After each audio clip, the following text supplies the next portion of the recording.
E uma vaca morreu depois de ser contaminada com a doença da raiva em uma fazenda em Rialma, no interior do estado goiano. A equipe da Agrodefesa do estado foi no local para orientar os produtores rurais a vacinarem seus rebanhos.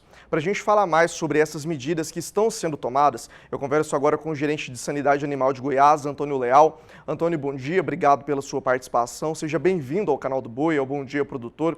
Eu começo te perguntando o que os produtores devem fazer a partir de agora que identificaram esse problema. Bem, bom dia, Vinícius. Bom dia aos telespectadores do canal do Boi. A Agrodefesa, né, tem feito todo o trabalho pertinente à questão da vigilância para síndromes neurológicas no estado de Goiás, né? Dentro dessas ações está o atendimento à vigilância passiva, né, que é o atendimento à notificação de doenças, que nesse caso da raiva lá no município de Rialma. Então, a Agrodefesa, no momento que foi notificada pelo produtor rural, no último dia 30 de dezembro, né, realizou o atendimento, verificou um bovino acometido com sinais clínicos de doença neurológica e, com isso, aguardou o óbito do animal, né, que o recomendado é você estar aguardando o óbito do animal para fazer a coleta. E no dia 4, nós retornamos à propriedade, coletamos esse material, encaminhamos para o laboratório de diagnóstico veterinário da Agrodefesa, tendo aí um resultado positivo para a raiva dos herbívoros. Então, de posse desse resultado, né, startado todas as ações pertinentes ao controle de foco, dentre elas aí a questão da vacinação obrigatória do foco e também em um raio de 10 quilômetros, todos os equíneos, bovinos, caprinos, né, bovinos e bubalinos ali da região têm que ser vacinados, então os produtores estão sendo notificados frente a essa ocorrência da doença. Além disso, também a Agrodefesa realiza um controle populacional de morcegos hematófagos, então foi identificado vários abrigos, né, artificiais, bueiros, né, de estradas, então naquela região, onde a nossa equipe de captura da unidade regional Rio das Almas está sendo realizada aí a captura de morcegos hematófagos, tratamento e para posterior, né, soltura dos animais para esse controle populacional. Então, essas medidas, né, também a gente sempre orienta o produtor a qualquer suspeita de enfermidade, seja ela doença neurológica ou não, comunicar a Agrodefesa para fazer esse atendimento, né? Esse atendimento é um atendimento gratuito, né, que não tem custo nenhum para o produtor, mas que para a economia do Estado, para a sanidade animal é muito relevante. Tendo em vista aí com uma notificação mais rápida, nós podemos aí agir de forma oportuna, né, tendo um menor tempo de ação e reação. Antônio, quais são os sintomas que os animais apresentam que o produtor já pode começar a identificar e, de repente, procurar vocês?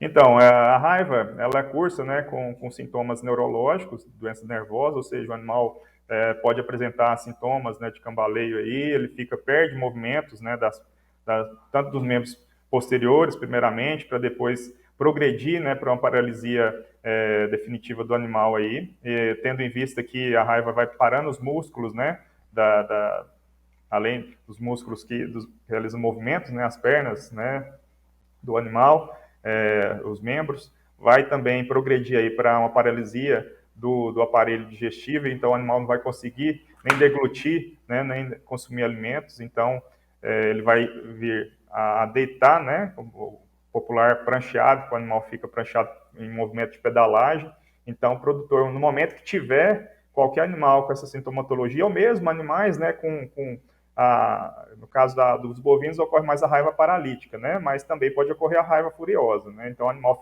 pode ficar agressivo, muito agressivo, né? Com ampla salivação, né? Uma celorreia que nós denominamos.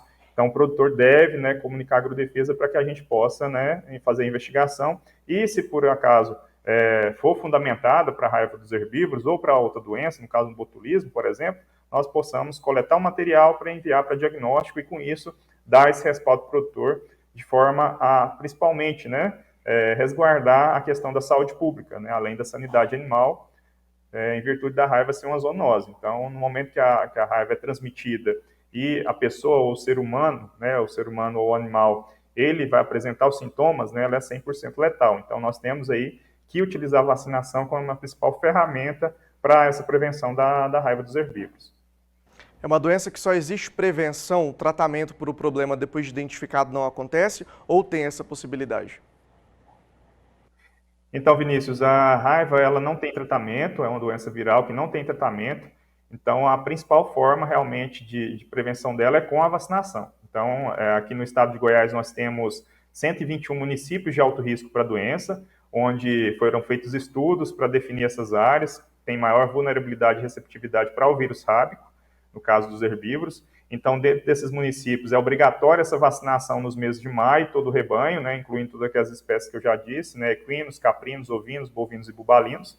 E no mês de novembro de cada ano, animais de até 12 meses. Então, esses animais aí passam por 2 vacinações anuais. E com isso, né, prevenir a raiva nessas regiões que já têm histórico da doença, né, e, além disso, né, realizar todo esse controle de morcegos hematófagos, da população de morcegos hematófagos, né, que com a atividade antrópica, outras atividades que impactam, né, o meio ambiente ali, pode ter essa mudança de colônias e, com isso, aparecer focos aí esporádicos da raiva dos herbívoros.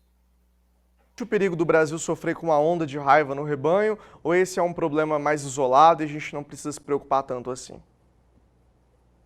Então, a doença é uma doença endêmica, né? Então, ou seja, ela ocorre naturalmente, né? Então, é obrigatório essas vacinações em áreas de alto risco. Alguns estados, né, como o estado de Goiás, definem estratégias, dentre elas a vacinação obrigatória no calendário vacinal aí do estado. Outros estados já não incluem ela como obrigatória, porém, né, orientam o produtor, no momento que tiver focos, a realizar a vacinação dos animais. Mas é uma doença que ocorre naturalmente em toda a América do Sul. Então, ela, o principal transmissor é o morcego hematófago, do gênero Desmodus rotundus. É nessa espécie, nesse gênero de morcego que nós atuamos com a captura pelo Serviço Veterinário Oficial. É importante ressaltar que não é qualquer morcego, né, que pode fazer esse controle, é somente essa espécie, né, que o Serviço Oficial tem autorização para realizar o controle populacional. É muito importante o produtor, então, fazer essa notificação. Se houver abrigos de morcego hematófago na propriedade, que ele identifique e possa comunicar à agrodefesa para que a agrodefesa já vá direcionada para essa captura. É muito importante isso aí. Os impactos econômicos que esse problema pode trazer para o país, a gente consegue mensurar? Então, nesse produtor, vamos tirar como exemplo, né? Ele tinha 33 cabeças, né? Morreram aí 5 cabeças, então o impacto, né, econômico de perda de uma cabeça, que hoje aí você vê que a arroba está no preço elevado, é muito grande, né? Então a vacina, você comparando o preço com a dose de vacina, né, ela é muito mais satisfatório você vacinar, né, obrigatoriamente aí no caso de Goiás nos meses de maio e novembro, do que você perder uma cabeça que vai gerar um custo muito maior para o produtor. Então, realmente é um impacto muito grande, né, para a cadeia produtiva. É uma doença que o produtor ele não precisa de autorização para aquisição da vacina, como a febre aftosa. Então, além dos meses de maio e novembro, o produtor ele pode adquirir essa vacina para proteção do rebanho todos os meses do ano, né? Então, o produtor que tiver, né, entrada de animais da área de baixo para a área de alto risco para a doença aqui no estado de Goiás tem que realizar essa vacinação com até 15 dias da entrada desse animal na área de alto risco, justamente para prevenir esse animal de contrair a raiva, já que todos ali naquele rebanho de alto risco foram vacinados e de baixo risco não é obrigatório. Então, quando ele der entrada desse animal nesse rebanho de alto risco, então tem que realmente estar procedendo essa vacinação. Então, o impacto econômico, né, com a mortalidade desses animais, uma perda desses animais aí no rebanho, né, além de que é uma doença que é transmissível, né, para o ser humano. Então, de alto impacto para a saúde pública e que a gente deve, né, diretamente ou indiretamente, estar protegendo a saúde pública nesse sentido, né, além de outras, né, de notificação compulsória que a Defesa Sanitária Animal atua, que também são zoonoses e que também são passíveis de atuação do Serviço Veterinário Oficial. Antônio, uma última pergunta para a gente encerrar a nossa entrevista. Só reforça para a gente, então, a orientação para o produtor se prevenir desse problema e como ele faz para estar atento aí a essa identificação dentro da propriedade, o que ele deve fazer a partir daí. Então, esses produtores que estão no raio de 12 quilômetros de focos, né, da doença, obrigatoriamente têm que realizar a vacinação, prestar essa informação junto ao Serviço Veterinário Oficial, o escritório local, no caso da Agrodefesa aqui em Goiás, mais próximo, conferindo aí a questão da vacinação de todos os animais, de todo o rebanho aí envolvido, tá, que são suscetíveis à raiva dos herbívoros, exceto suínos, que não é orientada a vacinação dos suínos. O produtor, no momento que ele tiver qualquer verificação de suspeita de animais, né, com alguma sintomatologia, doença neurológica, né, com cambaleio, dificuldade de locomoção, isolamento, essa agressividade, né, tem que estar entrando em contato, né, paralisia, tem que estar entrando em contato com a agrodefesa para que nós possamos atender em tempo hábil essas ocorrências, de modo que a doença não, né, se espalhe para os demais animais, né. Fazer, uma vez verificado também a questão da espoliação nos animais, do morcego, também notificar a agrodefesa, porque ali, né, é um indício que pode estar posteriormente sendo transmitida a raiva para os animais, já que a doença principalmente transmitida aí do morcego para esses animais, através da mordedura. Tá certo, Antônio. Obrigado pela sua participação aqui no Bom Dia Produtor. Eu que agradeço. Um abraço a todos. Um abraço para você, ótima quarta-feira. Assunto importante que a gente aqui do canal do Boi fica de olho.